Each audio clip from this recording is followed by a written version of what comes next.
With the postmodernists, I'm actually of the school that the postmodernists do not have as direct an influence of BLM and the Americans.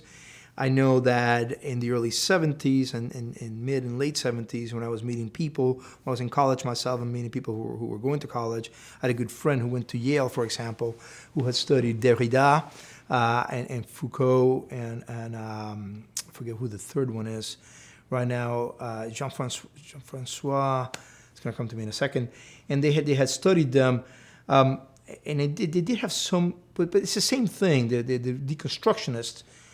It's the same thing, it's deconstructionism. They believe that if you look at a book and you get a passage in a book, it's not really what the author intended, but you can make anything you want out of that passage. You can deconstruct the passage and reconstruct it.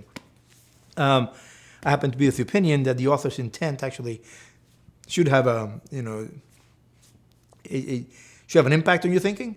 So they were just another postmodernist, and I think it depends on how you think of the Enlightenment.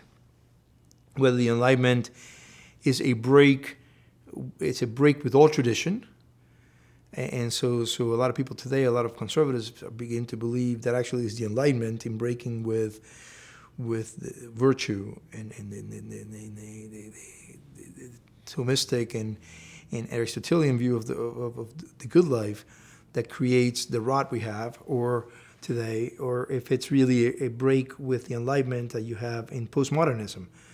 Enlightenment is the modern age. It's not the 60s. The postmodernists see them. It's a mutation of the Enlightenment in thinking, well, no, this is not going to be. These realities are not really realities.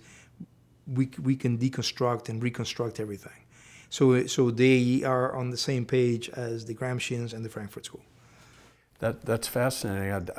I'm not as well read as you are, obviously, in all this, but I've never heard anyone say as definitively as you that postmodernism really is a sideline to some extent. They all are attacking truth in a certain way.